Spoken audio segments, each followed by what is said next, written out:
Some people going outside, some people coming inside. Usually I try and make a quick estimate how many people go out and how many people come in. At the moment, I'm at a loss. More people have gone out than come in. Maybe my charisma's not working today.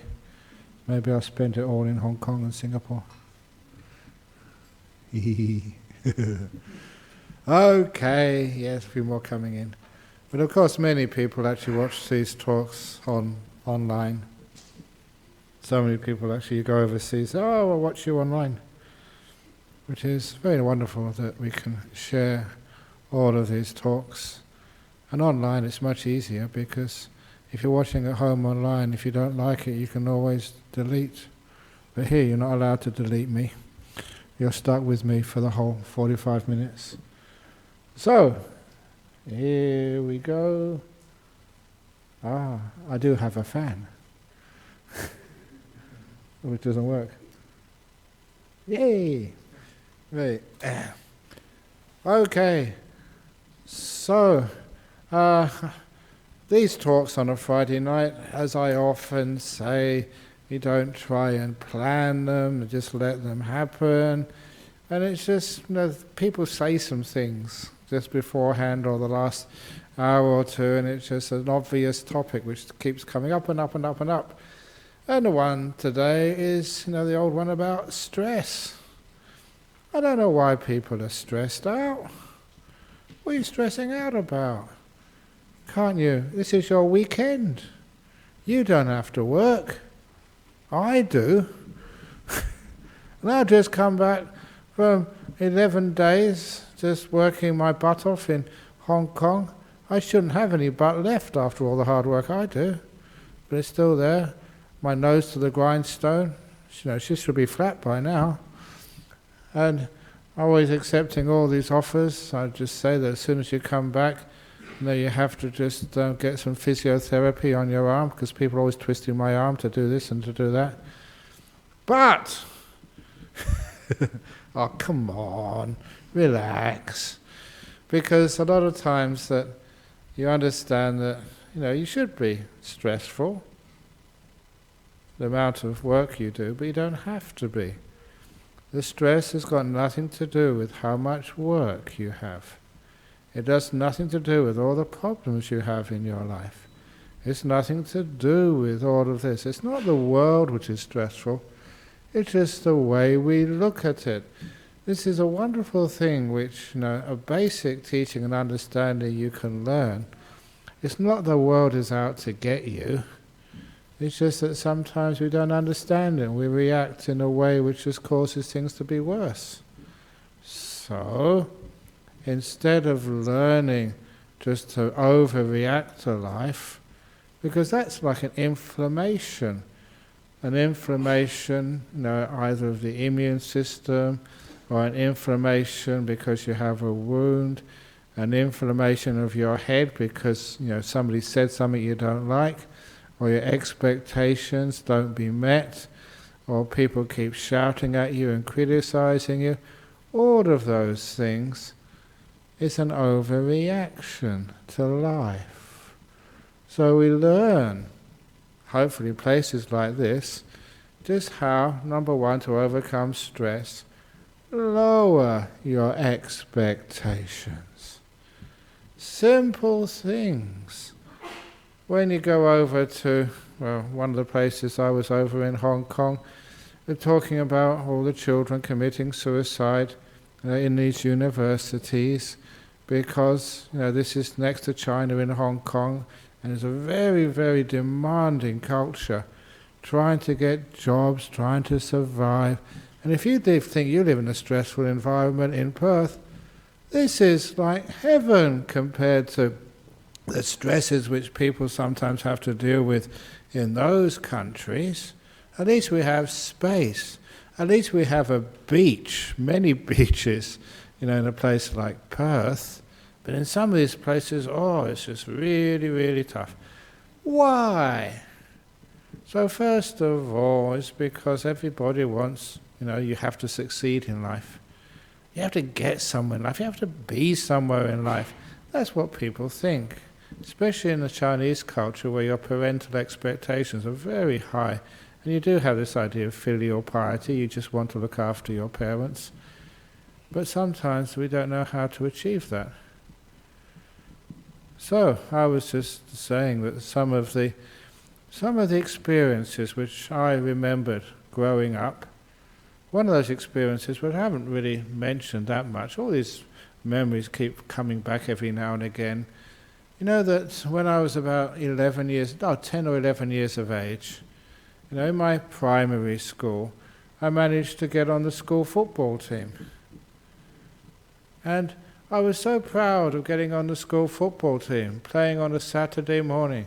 And when I told my dad I'm on the school football team, and he said, "Oh, wonderful, when are you playing?" "Saturday mornings." He said, "Oh, I have to work on a Saturday morning." And for little 11-year-olds, you're so crestfallen when you got on the school team. It was only a school football team, primary school, but you felt really something. And your dad couldn't come to see you. Oh, that was so disappointing. But he had work to do. So you can imagine my delight when you'd already started playing the soccer game, the kickoff had already happened, and I turned around and there was my father. He was on the touchline cheering me on. Oh, that meant so much to me. And then I asked him after the game, said, "How come you managed to come here? I thought you had to work." And he said, "Yes, I did have to work, but he was always very sick. So I told my boss the doctor had asked me to have a series of injections every Saturday morning."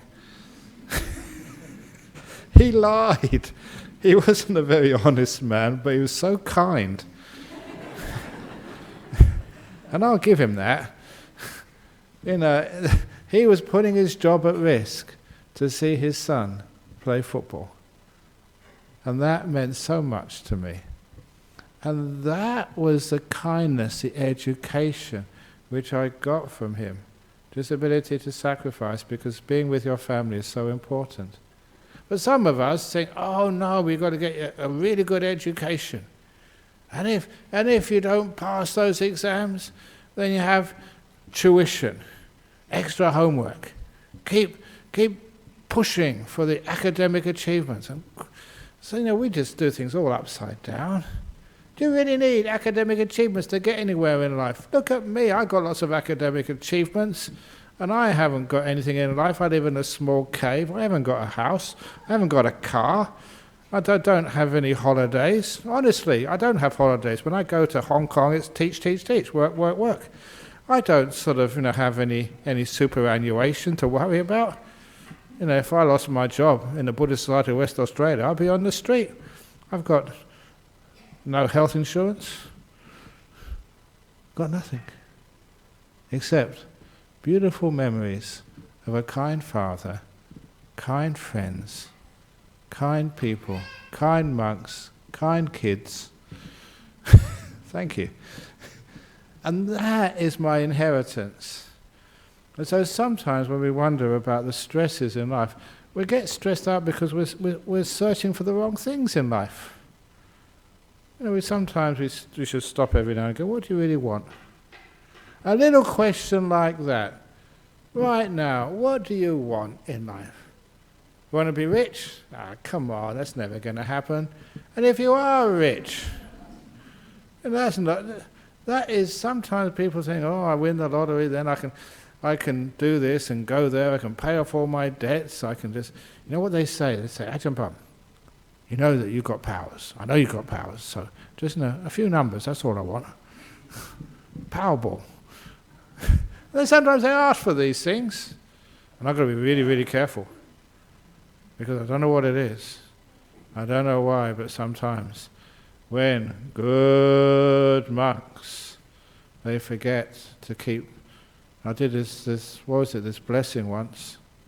A friend of mine here, he said, a friend of a friend, one of the people who came here very often, he's moved out of Perth now, he said one of his friends was opening up a small business. Can I come and bless the business for him? And of course, just a blessing is just giving you extra energy, making you feel good. Just like, you're on the grounds of the football stadium or the cricket pitch and you cheer on your team. Just as my father cheered me on when I was playing soccer. That meant a lot to me. That lifted up my spirit. So I decided to go and chant for this business. But, I do get very busy sometimes, and sometimes I forget to ask, what type of business is it? And this was a lottery stall. I won't say which shopping centre this was in, but I went there. They're just opening up first time, and I really gave it a big full blessing. Ajahn Brahm superpower. And it was only about a year later, 2 years later, I read in the West Australian Saturday edition, because I used to get the Saturday paper here to find out what's going on. And there was a big article about this. The most successful lottery outlet in Australia. And I realized, oh my goodness, that's the one that I blessed. I better not bless anymore. Otherwise. But when people do get rich, what do you do with the wealth? It's just, a lot of times, that wealth destroys your happiness. It doesn't actually just make you more happy. I have visited, it's part of my job. I live an interesting life as a monk. Sometimes you go and see these incredibly wealthy people, politicians, CEOs. The last time I went when I was in Hong Kong, go to LinkedIn. So now I've been to LinkedIn, Facebook, Google. What else is there? There must be a few others which I'm supposed to do. Sorry? Twitter. Yeah, isn't Twitter part of... I know that Donald Trump uses Twitter a lot. Too much. But it is tweetable. Okay. Yeah, very good. Bad jokes rock because they're so stupid. But anyway, go to all these places, meet all these interesting people. And what happens is sometimes some of these people are mega wealthy. Billionaires. Once I was at Parliament House in Canberra. A state dinner with Queen Elizabeth II. Wow. And I went to the toilet like you have to do. In the men's toilet, in the urinal next to me, was Lachlan Murdoch. And I thought, I should have brought a donation envelope for the Buddhist Society of Western Australia. But I didn't have one with me. But anyway, so you meet all this, and there's one fellow I just remember, just going to give him a blessing. And his mansion, it was over in Kuala Lumpur somewhere, I won't say which guy this is. I went to his mansion, and there were guards with machine guns at the gate. He was a private person, just a tycoon. Guards at his gate, huge walls, CCTV, only two seats, CCTVs or something, TVs, and guards everywhere. And I thought, this is like going in a prison. And it was like a prison. It reminded me of a prison. So these guys, very, very wealthy, actually lived in their own private prisons. And they couldn't go anywhere by themselves. Always had to, have somebody take them around. Bodyguards everywhere. And so what type of life is that?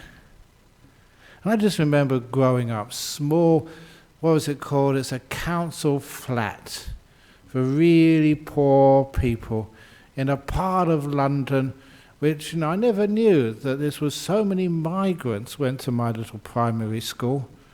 There's Africans. I always remember Louis Neville. He was from Jamaica somewhere, really nice friend. There was people over from Sri Lanka. I can't remember this guy's name now, but all these from Eastern Europe, from Asia, all these people. I didn't know that in migrant areas were usually the poor areas, but they were my friends. And my best friend, who was a son of a milkman. So it's not exactly the highest paid job in the world, but he was my friend, my mate. And I just remember just spending so many times, enjoying each other's playing soccer. But I also remembered my little apartment. I'm not quite sure how you can define this, but it was only just 3 or 4 rooms, really small, and I had to live in the same bedroom with my brother, and sometimes my parents would actually have one of these make your beds. It was just it was a sofa which converted into a bed. That's the only place they could really sleep. Very, very small. But it was small, but it was so wonderful, because I had to grow up with my brother. I had to get on with him. Yeah, we would argue, we would fight, but one thing I learned is how to love somebody. The other thing I always remember was my parents. They were just, ordinary people. They would argue, and sometimes they would fight, and sometimes they wouldn't speak to each other. In such a small house, that couldn't last that long. And the kids were around as well. We'd start teasing, "Why aren't you speaking to Daddy, Mummy? Come on, Mummy, you can say sorry." And eventually they would make up. They would hug and they would kiss in front of my brother and I. And it was such a special moment. I learned, because it was such a small apartment, I learned that we do argue. We do have differences of opinion. We see things from a different angle. But because we had no choice, we were too poor to afford a lawyer. So we had to make up. which meant that I saw them just kissing and hugging and saying sorry. I learned such a wonderful teaching from that. It doesn't matter who's right and wrong. We're just after the end, we've got to live together, so we kiss and make up and we enjoy each other's company. So small houses are really, really important. So one of the reasons we have problems and stress, in a place like Perth, our houses are too big. Simple thing. Put more people in the house. Double up, triple up. Because then you learn how to get on together. And you have this beautiful family, people you can rely upon, people you can talk with. Sometimes I sit there on a Friday evening, people talk about this, they talk about that. I don't know really what you're talking about, but I pretend to. So, oh yeah, really? That happened? Oh, wow. Yeah? I know sometimes that's all people need. Just to be recognized and to receive some kindness, some love and some respect. And that's what you learn living in a small place. But I was reminded of this tale because I was just saying it over a dinner, or like lunch rather, before 12 noon. And I do remember once that, it must have been like 9 or 10 or 11, that we were legitimately poor because my father put a £1 note on this shelf above the coal fire. Didn't have electric fires, just have coal, to keep you warm during the really freezing winters. And mother was sitting down there, the kids were myself and my brother doing homework or something. I don't know how this happened, but a gust of air just took that £1 note and it fell into the fireplace and started burning. And my father just tried to get it out. He burnt his hand. And my mother just started crying and weeping. That was so much for them. So it also taught me, now as a monk, sometimes I give my other monks a bit of a hard time. No, I've got to give the final okay, you want this project, that project. Because I remember just how much money meant when I was really young. So, wonderful thing to learn, but he didn't need the money because he had this beautiful love and it wasn't stressful. My father did have time to watch his son playing soccer. He did have time just to talk with you and to be with you. That is what we're missing. That's one of the reasons we do have too much stress in this world. because we don't have each other. We actually just divided. Big houses, number one, means all in different rooms. How many people just share rooms these days? Even husbands and wives, sometimes, that they sleep in different beds. Even they have different rooms. Sometimes they have different houses. What's going on? And then, you don't have anyone to argue with, but you don't have anyone to talk with either. So some of the reasons we have this stress over here is just we're so divided and separated out. And because we have big houses, we have to work so hard to pay the bills. And so because we pay some bills, we don't have time to meet with one another. This is a vicious cycle. So much work needs to be done to pay bills, pay rates, pay this, pay that. And just for a big house where we don't see each other. If we were living in the same house, we don't see each other because we're so busy. Even on the weekend. What are you doing this weekend? How much stuff have you got to do? Can you just chill out this weekend? No, why not? It's your weekend, you're not supposed to work. So, our lifestyle these days is always doing stuff, so much stuff, that we get tired and stressed. And we think we have to get stressed in order to relax. Sometimes we work so hard, so when this is done, when I pay off the mortgage, when my kids leave home, when the work is done on a Friday, then when I pass my exams, when I get the results from my tests on Thursday, when, or whatever it is, when, then I'll be happy. I know sometimes you really, really wonder, when do people ever relax? I do travel around a lot. This is a saying which I often have. Just been to Hong Kong, Kowloon, Sha Tin, all over the place, and to Singapore as well. These are supposed to be major cities, but in all these places you go and see, it's very rare to see a human being. All you ever see is human goings and doings, never actually being here and enjoying this moment. A weekend, just more work, only a different type of work. So if you really want to overcome the stress of your life, you have to realize that you're addicted to stress. You're afraid of not doing stress. You think that maybe if you relaxed, everything would go wrong in your life. It doesn't go wrong. You don't have heart attacks. It doesn't go wrong. It just means you have more time with the people you love and care for.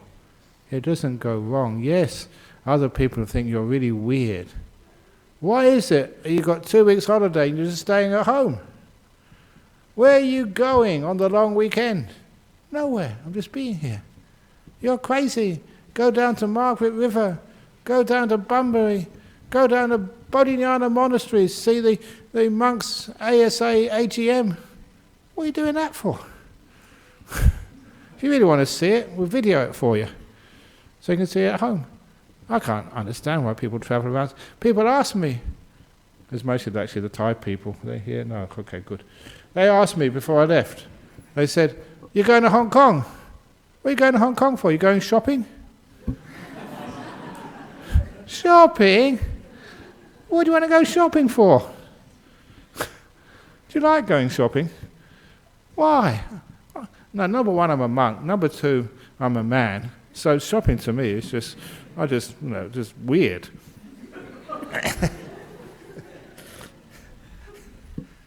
But you have to go through these airports, and in the airports, they're just shopping centres these days. You can't bypass them. And you get all these things which I remember just walking just in Hong Kong, and all the shops which I saw were either clothes shop, mostly women's clothes, shoe shops, or food. And I said, well, where's the monks' shops? Can I get a Versace robe?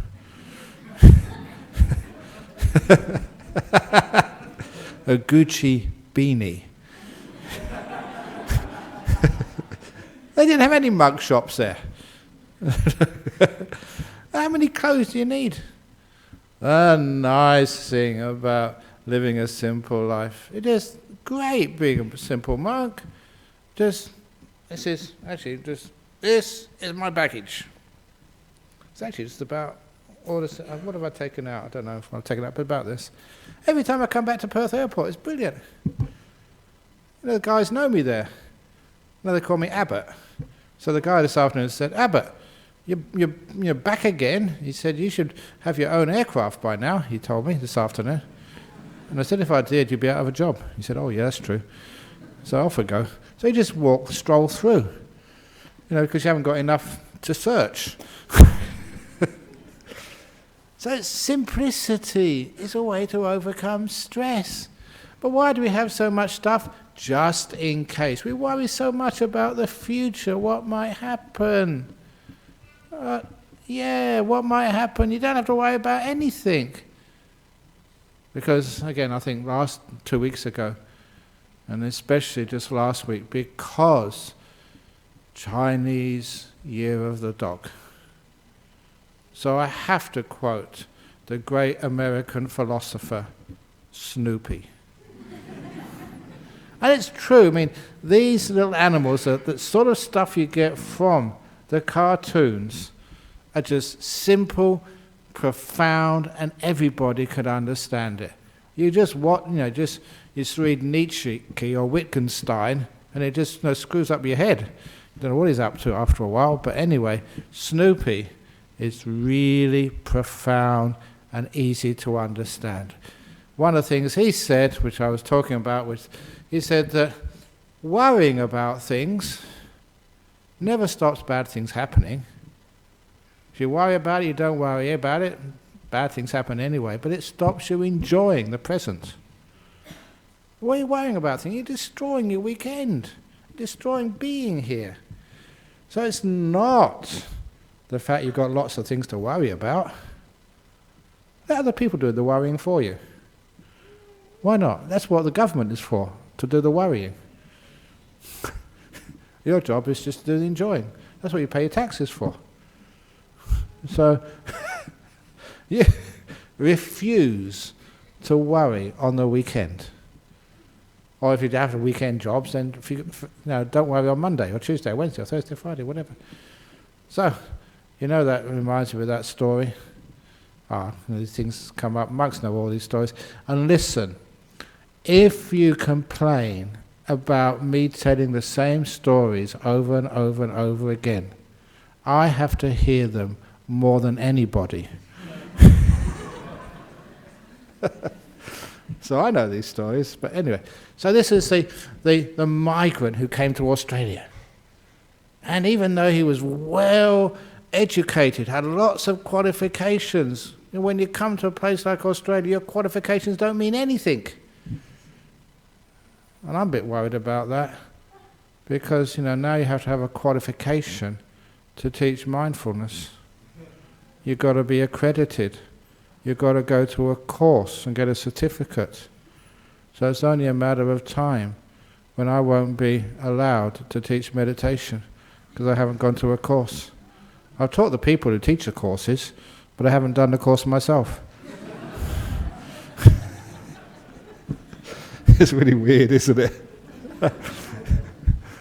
This actually happened. I remember, he's not here this evening, he was the chief psychiatrist some years ago over at the Greylands Hospital, one of our members here. And he told me this story that, over in Sydney University, I think it was, not the same as Western Australia. Western Australia we're smart, but over in Sydney, it's absolutely ridiculous. They had this teacher, this expert, this professor of psychiatry coming over to Sydney University to lecture for 1 year. But because he was teaching psychiatry, he had to be a member of the Royal College of Psychiatrists, which means that his qualifications in the United States counted for nothing. He had to do an exam here in Sydney, in Australia, so he could teach. And they gave him 2 books to study on which they would test him. And when they gave him these 2 books, the first one, he told his examiner, "What's this?" He said, "Well, you've got to study it." "Whose name is on that?" "It's me. I wrote that book." But he still had to study it and pass it. I think he passed the exam on his own book. That's going to happen to me, I'm sure. To be able to teach in this joint, you're going to have to mindfulness, bliss and beyond and stuff like that. Open the door of your heart. They're going to give me a test on it. And I wrote the flipping thing. But anyway, that's the stupidity of our world these days. But anyway, let's go back to not stressing out. But just all these things that, the future we can't plan. And the past. Oh, come on. Why do we linger on the past? That's what causes us stress. Remember, stress is like the guitar string, pulled on both directions. To have stress, you've got to have something pulling it. If you let go, nothing is pulling. Things relax, and there's no stress anymore. So what actually is pulling you, making you feel stressed? It's fear, mostly of the future. What might happen? What will people think of me? That's one of the great experiences I had coming to Australia as a monk. Was it how many years ago now? 33, 34 years ago. And 34 years ago now coming to Australia. It was actually Waisak time. So it's almost coming up to that time, my 34th anniversary here in Australia. When you first came here, people took one look at you. They'd never seen a Buddhist monk in the streets. So sometimes they wondered, what are you wearing that for? And I still remember the first place, before we got this place here in Nollamara, we had a little house in 4 Magnolia Street in North Perth. And I was working so hard. We would work over in Bodhinyana Monastery, Serpentine, 5 days a week. And on the weekend, we'd go to this little house, which was, you could actually sleep there. And you could have a hot shower over there in Bodhinyana Monastery. You get buckets and throw them over from the dam, throw them over yourself in the evening to wash. And it was so cold. The wind was blowing, the water was chilly, and you really knew how to wash very quickly. But anyhow, on the weekend, on Sunday night, on Monday morning, we'd pack up we got all of the stuff to take down to Serpentine, the monastery where we built it. And I still remember just packing up on Sunday afternoon, evening, putting up this big, the old combi vans, the VWs. Oh, those were really, really good. We packed up so much stuff in that combi van. I remember going to the old wood yard at Jarradale. We used to have a big timber yard there. We get the timber just, fresh sawn, and we go around the back way, the long way round, because our little van was so overloaded. Right in the inside there, absolutely jam-packed, on the roof as well, really high. If ever you've seen, I remember seeing on the where was that thing, in Indonesia, the Mr. Bean sketch where he had a little car and he packed everything really up the top there. That was like us. I remember after we packed all this in our combi van, the head of the timber mill said, "You guys must do a lot of praying to get that back to where you belong." And it was true. But anyway, when we were packing up in North Perth, this little 14-year-old girl came out, roughly about 14. She was visiting her grandma in the house next door, and she came up and looked at me with all the disgust only a teenage girl can actually give. And she had her hands on her hips and looked me up and down. I can't do disgust, but really. And she looked at me and said, "You're dressed like a girl. That's sick." And she was really trying to upset me because you can see her point. You're wearing a skirt and a bald head, but girls don't wear bald heads. I must have had a beanie on or something. But anyway, she was really disgusted. I thought it was just so funny. So anyway, we were just having to just. Or the other time when I was visiting a cousin. I remember the cousin, he actually came here to visit many years ago in Stoke-on-Trent. That's where he lived. And so you're going there spending time with your loved ones, with your old friends. So instead of staying in your room meditating, we went for a walk on a Sunday morning. It was a beautiful day, walking down the streets, and I don't know what it is about me. It must have some sort of charisma, but people were pointing at me and smiling and laughing. And making people laugh is a great skill. But it was actually more people pointing and laughing at me than usual. And so I didn't really know what was going on. Was I badly dressed or something? But no, they were just laughing at me all the time. And then when we turned the corner, I found out why. There was this big billboard, a big sign. The circus was in town. And they thought I must have been one of the clowns. And I didn't mind. Make people were happy. It was fine by me. So anyway, just sometimes, what do people think of you? Do you really care? What does your boss think of you? What does your friends think of you? And sometimes we're just so afraid of our reputation, what other people think of us, that we have to be fashionable, we have to have good clothes, we have to just fit in. That's another little memory of mine.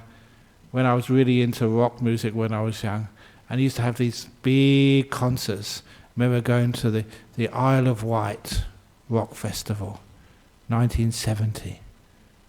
So the famous rock festival. And I had to be cool. So I had green velvet jeans. And when I went down there, I thought I was being rebellious. I thought I was being individual. I thought I was just rebelling against convention, setting a new style. And when I went down there, I found thousands of other people had green velvet jeans. It's just another type of uniform. So, instead of worrying what other people think of you, you can actually be free of that. Be someone who is at peace with yourself. Too much that people are worried about their appearances or, again, how they come across to other people. For goodness sake, what other people like is not your hairstyle. This used to be really weird. Now it's really common. Don't know how many people copy monks. When some of us have patches in our robes. You've got patches in your robe, haven't you? You've got lots of patches in his robe. You see, we're really fashionable. Fashion leaders, trendsetters. But anyway, just because we don't really care and worry what other people think of us, we can relax, we can be happy, we can be at peace. And that is why people like you. What people like to hang around with is like people who are relaxed, confident, at peace with themselves, at ease with themselves. So if you want to be fashionable, if you want to be attractive, if you want people to think well of you, relax, be confident, smile more. So, such a simple teaching. Even last night, somebody was saying she's heard me in Singapore. They heard me giving all these talks, but still she's anxious and depressed. And sometimes that she sleeps in the morning because she's afraid of getting out of bed and going to work. And it's so easy solution. Just because it's simple does not mean it doesn't work. Simple, powerful. Because this is what I was taught for 2 years by a meditation teacher while I was still a student. He said, when you get up in the morning, what do? And go to the toilet. Great. Is there a mirror in your toilet? Of course there's a mirror in the toilet. And my teacher told me, I want you to look at yourself in the mirror and smile at yourself. And I told my teacher, get real. I'm a student. You look at teenagers or 20-year-olds. What do they look like in the morning? Really grumpy, miserable, bleh. Especially, you've been drinking alcohol, staying up late at night, like I used to do in those days. I said, sir, if I looked at myself in the mirror in the morning, first thing, I'd probably scream. But he said, smile at yourself. Impossible. And that's when he told me, thank this great teacher, simple, 2 fingers and push up. That's what he taught me. And so I did that for 2 years. 2 years I followed that, and every morning, you got up there, and I looked at the mirror, and put my 2 fingers up, and I saw this stupid young man smiling, making a face in the mirror. And when you do that, if I make a face, yeah, it's working, you're smiling now. You do that to yourself every morning, you don't need anybody, and then after a while, you smile, and I started laughing at myself. I laughed at myself every morning for 2 years. And it's kind of stuck now. Which means that, you didn't feel good. You felt tired, bit of a hangover, busy day, social life, but I could smile every morning. That was incredible for making you healthy. Incredible for attracting really hot girlfriends. It was, I liked people smiling. It was great for passing exams. It was even great, I learned this, when I was playing sport. I did actually play sport every now and again. I don't know why I did this, actually, because they had, in Cambridge you have the boats, the 8s. I never did the boat race, that was just too ridiculous, that was just too full on. But I did just ordinary racing. And just in the boat, racing, pulling the sword, and a long way. And after a while, it was really hard. And I wasn't really into getting fit. Just a bit of fun, a bit of exercise, but not super fit. So, what happened? There was a little coach. The coach was on his bicycle, he had a megaphone, and he shouted out at me. He said, "You're making an ugly face. Smile." And when you're really struggling physically, of course you do make ugly faces. And I learned something great from that coach, worthwhile all of that, doing the training for rowing in an 8. And what I learned, that when you smile, the oar is so easy to pull. I got a boost of energy. Pain just dissipated. I smiled, and the oar had more energy. And that was such an important little teaching. Ask any psychologist that, even doctors, I don't know how it works. If you've got a really, really hard walk, you're cycling, you're running, you're exercising, you're at work, and just you have a really important meeting, smile. And then your boss will not know what you're up to. Smile, hello boss, and you think, damn him, he knows something I don't. What's he up to? That smiling is so important, so easy. That takes away your stress. Even little things like doing exams and tests, interviews. You smile. Because people like people who smile. If you're hiring somebody, you're going to employ somebody at work. Are you going to employ someone who's just got a miserable face, a sourpuss? You've got enough of them back at home. When you're at work, you want somebody who's uplifting, smiling. And it changes the whole workplace, and you don't get so stressed. Because when you are smiling, enjoying this moment, you don't have to worry about what's going to happen in the future. This is something which the Buddha said. The only reason why you think about the future is because you're not enjoying the present. If you can even just be and enjoy this moment which you have right now, smile at it, you don't need to worry about the future. Worrying about the future is not being responsible, it's actually escaping. Because you're not here, you're not enjoying this moment. And some people, this moment is not really good. I've got aches, pains, things are going wrong. It doesn't matter. This is all you've got. So when you're worried, when all the worry about the future doesn't stop bad things happening, it just stops you enjoying what you already have right now. Snoopy, Ajahn Snoopy, the great master, who lived in a little doghouse, ate out of a bowl. I live in a bigger house, not that much bigger, called a kuti or a cave, but I eat out of a bowl, just like Snoopy, and I go for a walk every Saturday morning. It's called Arms Round. But this is actually how we can learn to overcome the stress in life. It doesn't mean that you have to do or give up your job. It doesn't mean you have to give up your partner. It doesn't mean you have to give up your kids and ordain them. You know what people do? I saw through this scam. It's a scam because, well, it's not really a scam, but I call it a scam.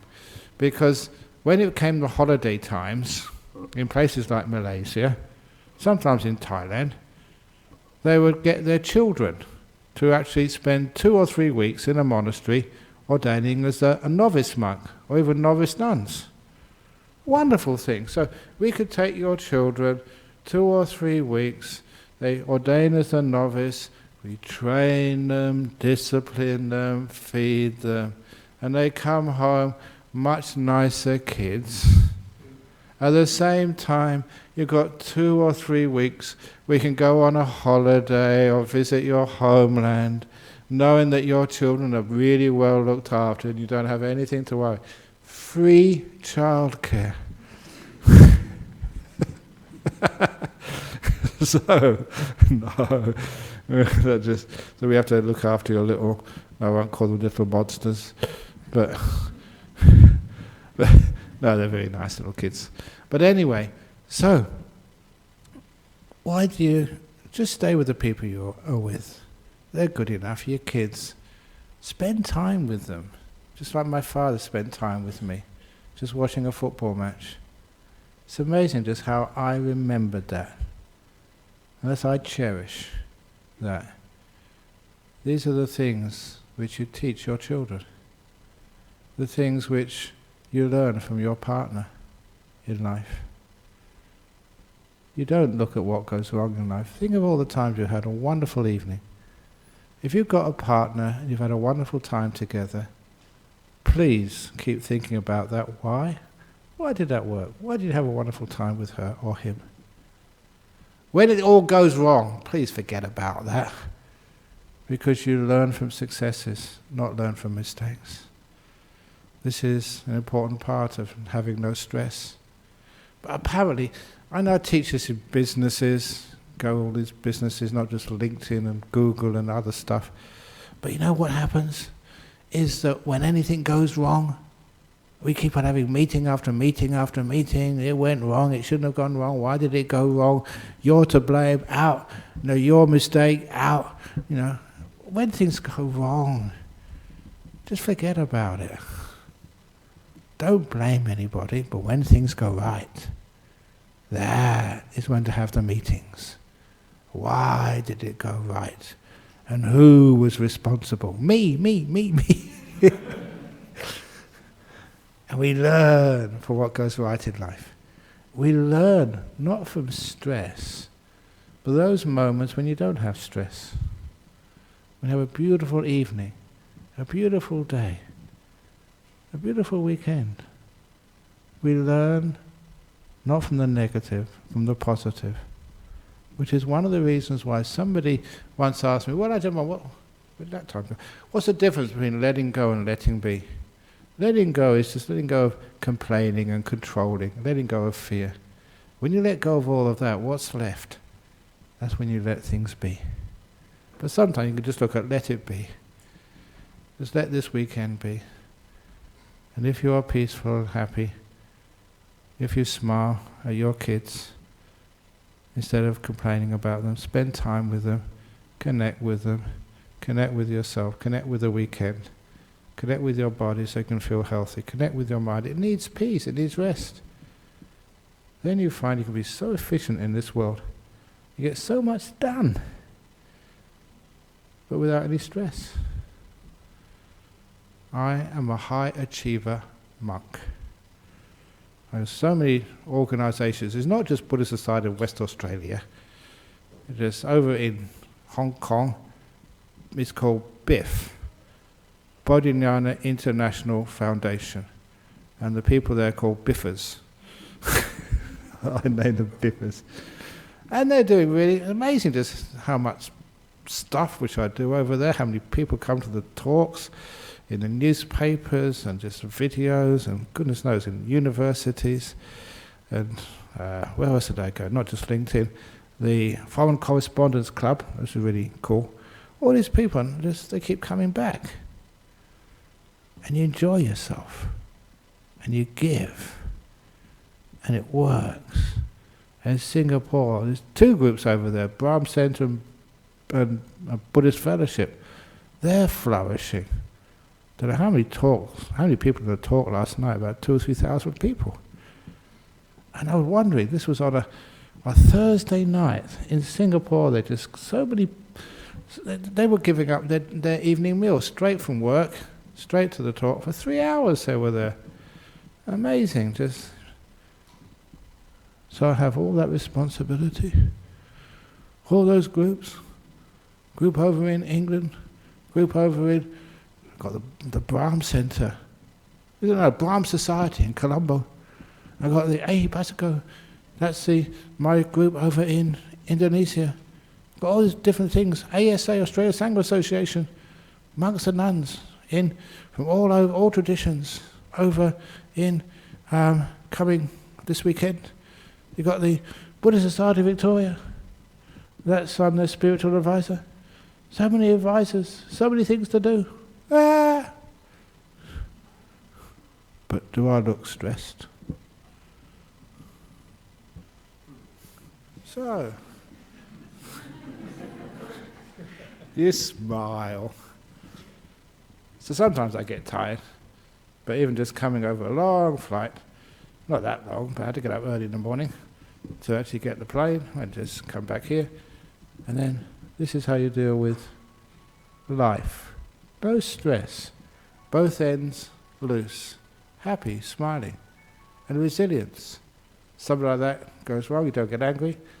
When this guitar string has no tension, something hits it, something goes wrong. You get fined by the police, somebody hits your car, people say things you don't want, you get a letter from the police or a letter from the tax office or something. When things go wrong, it's only because we're so stressed we've got no resilience. Guitar string fully stretched, ping, and it makes a really high-pitched, really nasty sound. You've got no stress at all, guitar string fully loose, ping, doesn't make any noise at all. You don't react when you're relaxed. When you're tense, when you're just so tight, just one more thing, you just say one more thing, and then you explode. That is where our anger comes from. From stress to anger. We destroy so much from anger. So much of our friendships, ourselves, even our world. So, de-stress, easy. And the fellow is coming with the pad and the microphone, so I know, so he doesn't stress out. We'll finish now. So let's have some questions. So sadhu, sadhu, sadhu, here we go. Sadhu,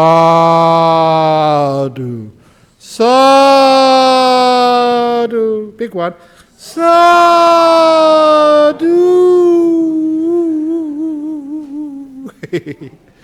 That's how to de-stress. Okay, let's see what complaints we got over here. Probably from all the psychiatrists and stress therapists. I'm putting them out of business. From Stephanie, what is the best way to overcome panic attacks? I have suffered for 18 years, my entire life has been this, and it saddens me greatly. From panic attacks, one of my friends who was a monk many years ago, he was in the US Marines in the Vietnam War. He had, because he was shot in the back of the head, and he had some brain damage, otherwise he's a wonderful monk, very kind, but he had epileptic fits because of the injury, being shot in the head. How he dealt with those epileptic fits, similar way to overcome the panic attacks. because he was aware, mindful, he could actually catch those fits earlier and earlier and earlier. He could see the signs. He could be aware to see how it worked. Because the fits never just came out of the blue. They had the introduction, the little bits getting more tense, more tense. He could actually feel it coming. But it took for a couple of years before he could catch it early enough that he could take another path. Relax. He used to go to his room, darken the room, just lay down and just relax as much as he could. And then, after a while, no more epileptic fits. He used mindfulness to see the whole process of a fit happening. Even panic attacks, they don't just come out of the blue. You may think they do, but if you're more aware, you can actually see the process when they start to build and build and build and build. And if you can catch them early, you can find another path. So you don't go down that same habitual route of panic attacks. That's one of the great things about awareness. It gives you the feedback. It gives you alternatives. So you're not just a creature of habit. You can explore and do things differently. From the Philippines. What if the stress you're experiencing is coming from the president of your country and his supporters? I try not to be involved, but I can't stand not to care. Well, even our Buddhist Society of West Australia, we have a president. But he's a good friend. So the stress of your country, if there's something to do, then do it. Give everything you've got. Oh, don't want to go, so he's getting stressed. So, but if there's something you can do, then do it. Yeah, but that's what kids are like. The kids are like that, same as presidents. What they say, the old saying about politicians are like newborn babies. They have, or like the nappies of newborn babies, they have to be changed regularly. But that's you're the exception, Mr. President. Yeah. But anyway, this is a poem from William Blake. This was a really long poem. It has different parts of this poem. Part of that poem I often quote, to see a world in a grain of sand, a heaven in a wildflower, hold infinity in the palm of your hand, eternity in an hour. That is really about mindfulness and the joy of it. But also, he wrote that vengeance to the tyrant fled, and caught the tyrant in his bed, and slew the wicked tyrant's head, and became a tyrant in his stead. And that was just 17th century. That's what happens. People go into such politics, especially presidents of country, and many people actually go into that position. They go in there trying to do some good. But sometimes the old saying of power corrupts. Absolute power corrupts absolutely. That was Lord Acton, because that was, he apparently in the suburb where I grew up, that was actually where there was Acton. He had his big mansion there. But that's a long time ago. But that's power corrupts you.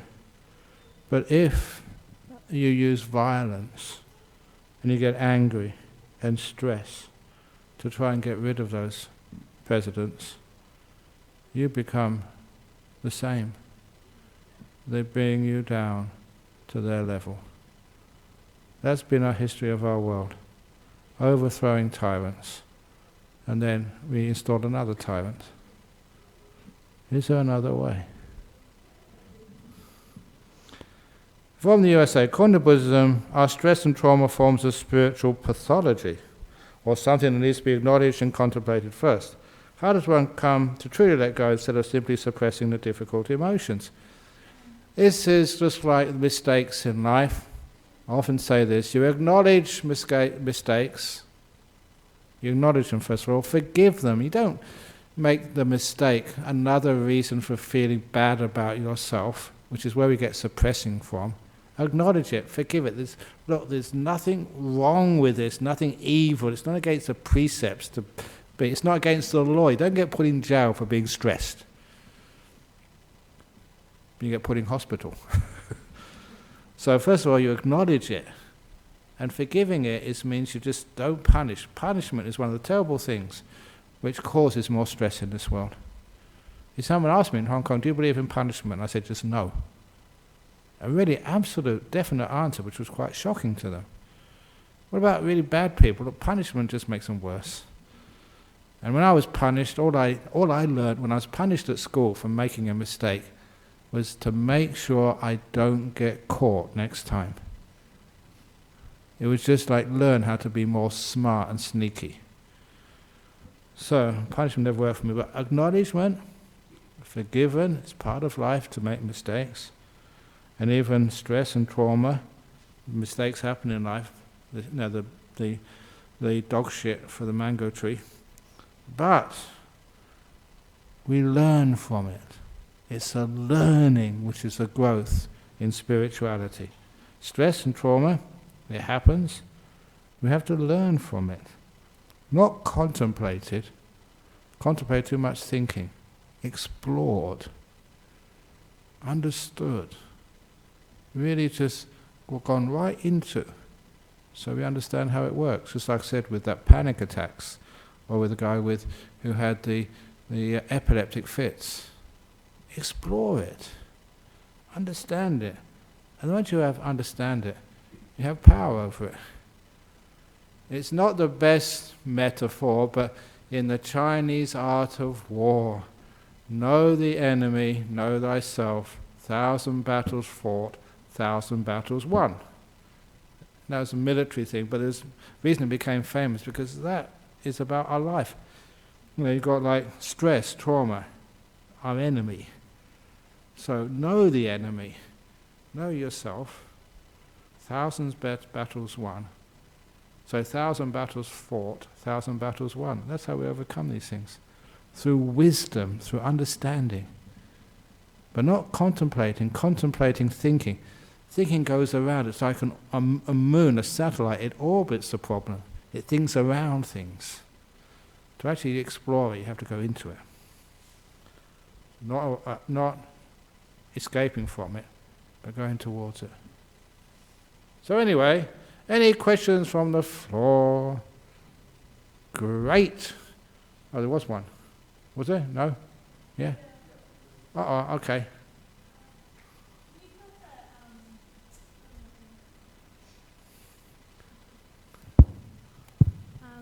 I just wanted to ask you a little bit more about forgiving yourself from mistakes from the past, like being kind to yourself about that. If you could elaborate a little bit, that would be great. Mistakes from the past are just so much fun. Honestly, because when we mention our mistakes, people remember that, and it's good fun. People, look, what's a nice? There's many mistakes. When I was doing a funeral service, I got Chinese culture in my mind right now because of just being in Hong Kong. So when I was first came over here, there was a Chinese Buddhist family, and somebody. No, actually, no, it wasn't Chinese. This was actually Sri Lankan. I remember now. This one of the Sri Lankan men who comes here. They said one of their family had died, and they were doing the funeral service in Rockaby Road. There's a funeral parlour there. So I went over there and just started the service. Welcome everybody. You've been to funeral services before. Welcome everybody.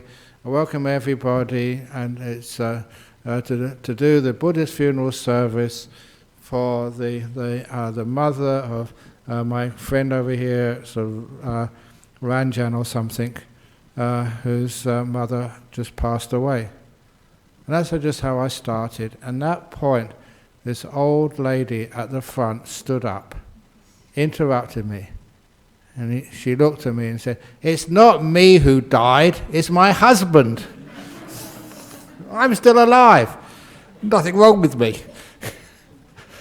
And that was the end of being serious at that funeral ceremony. It was wonderful. You make a mistake like that. And you'd all heard the joke about, the funeral directors, who couldn't find the gravesite. They lost the plot. But that actually happened to me once, I think in Guildford Cemetery. And just, we were doing the procession from the gate. And when they were going, and we were going in the front then, and the hearse was following myself and the funeral director, and then all the mourners behind. And they were going, and I said, "This is a long way." He said, "Yeah, I don't know where it is." And we looked over there, maybe about 300 meters away, and the people were waving at us. It's over here. It does happen. I remember these great jokes about funerals. One of the friends over in Sydney, he was a funeral director before, and he said sometimes they actually do go to the wrong cemetery. So, they got two funerals. One is at Fremantle, one is at Pinaroo. When they arrived there, they said, "Oh, we should be at Fremantle." "Yeah, you should be at Pinaroo." All the time, when they had to collect the bodies, and so just to be able to get enough, to make it worthwhile, they had actually three bodies in the back of the hearse once. So just taking it to the funeral parlour, not the actual funeral. When they took it there, some of the people, are a bit sort of, just overweight, and they had three really heavy people, and so the poor hearse, it was actually so heavy in the back, the metal of the back bumper was actually scraping on the bitumen. And you can't actually stop and unload somebody and pick them up later. So they were in big trouble there. Or the other guy, they installed, this was in New York or San Francisco somewhere. They have these lanes for two or more people. Because so many people drive their cars, only a single person in the car. And that's what causes lots of traffic. And so some jurisdictions, they have lanes, especially two or more people. And then policemen stopped a funeral hearse. There's only one driver in there. And the driver took the police to court. He said, "Well, I had the guy in the back. That makes two." And he lost his case. Some judges don't have a sense of humour. But anyway. Okay, so hopefully that answers the questions. It's getting a bit late, so let's now pay respects to the Buddha, Dhamma, and the Sangha, and then we can actually go and do whatever we need to do. That's another mistake.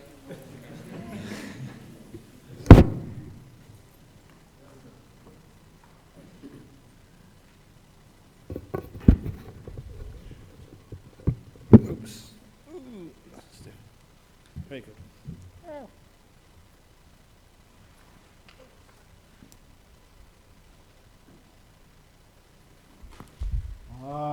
Arahang Samma Sambuddho Bhagava Buddhang Bhagavantang Abhivademi Suakato Bhagavata Dhammang Namasami Supatipano